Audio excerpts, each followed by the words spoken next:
Okay, so we talked about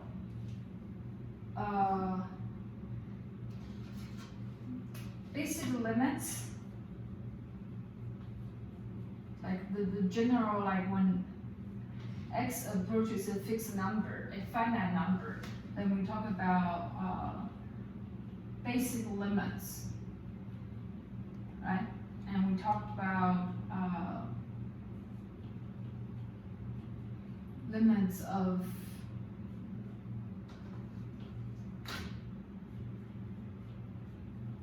polynomials, limits of rational functions, and we talked about spatial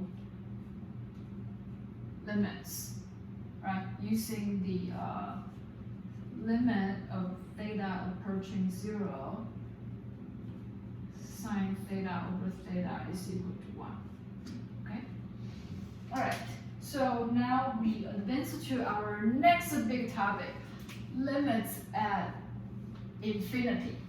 Okay? So if this graph is like, okay, I have a f of x and I have a c down here. This is x equal to c, and let me make this an empty circle, okay? Because I don't care about f of c, I only care about the local behavior, okay? So then, as long as the left behavior and the right behavior they match, then we say the limit exists. Okay, so this is when x approaches c. And up here we have x approaches infinity, so what does that mean? So that means, for example, I could have a graph that looks like this, right? Okay. So then in this graph, I see that when x goes towards like infinity, like far, like on the other end of the axis, there's actually no end.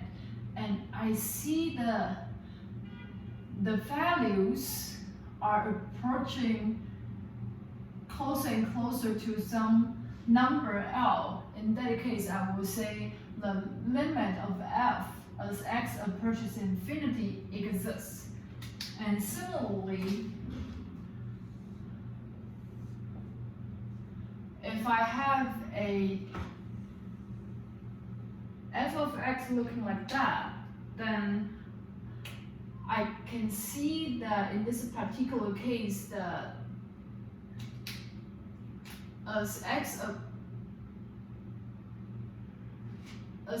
goes to negative infinity, like far to the left, you can see that the function values are approaching, the graph tells me that it's approaching the x-axis, so that is approaching this value, so that is y equal to 0. So in this case, we say that the limit of this f as x approaches negative infinity equals 0. Okay? So down here, I have 3 more examples. I can use them to show you different cases. Okay. So number 1, limit of x squared as x approaches infinity. So let me just do a few tries. So if x is equal to 1, 10, or 100, or 1,000, or 10,000, and can keep going. So x approaches infinity, so these numbers get larger and larger. And my function f of x is x squared.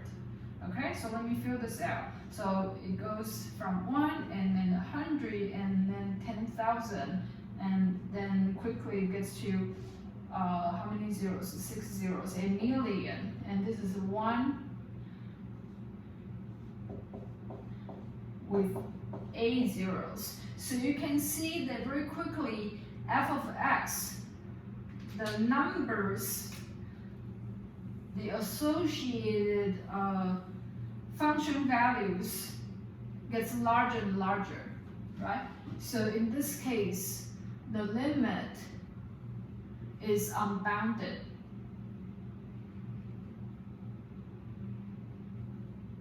Okay, so in other words, this is the case where the limit does not exist, but we specifically know that it approaches infinity. Okay, so that's example 1. Example 2, 2 over x. So if I have $2 million,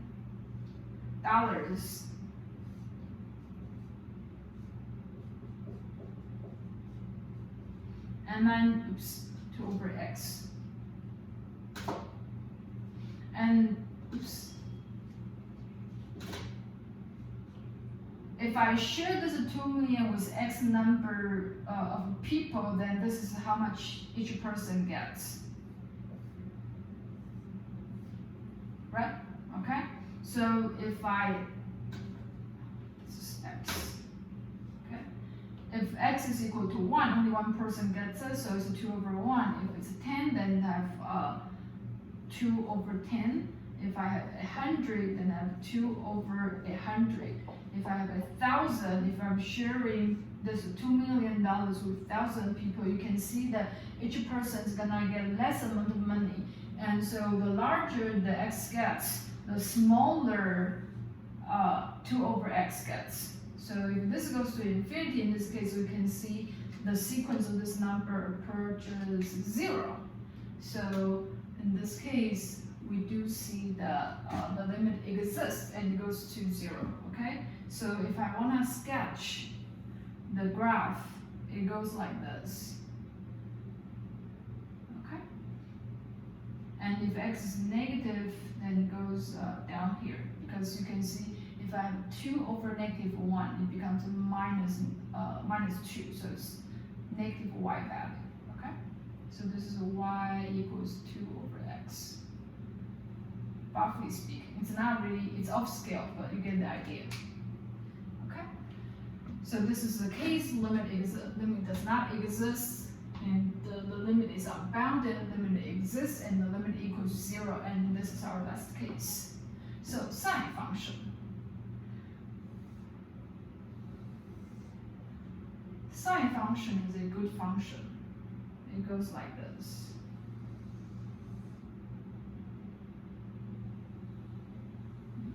Okay, not perfect, but you get the idea. Okay, so this is sine of 0, this is sine of pi, this is sine of 2 pi, and so on. Okay, so now you see that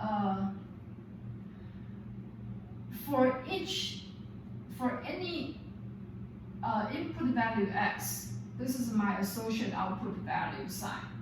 So for this x, this is my output x sine function. For this x, this is my output sine value. So you can see the function value just keeps going down, like up and down, okay? It keeps jumping or oscillating between 1 and negative 1. It does not eventually get closer and closer to any specific value. So this is, we have a oscillating behavior. Okay? So the sine function just keeps traveling between 1 and negative 1. Unlike this one, it approaches 0, okay? And this just goes up and down. So this is the case, the limit does not exist, okay? So if you compare 1 and 3, they are both D and E case, but the first example is the limit is unbounded. The second example is the limit does not exist because the function has oscillating behavior. Okay.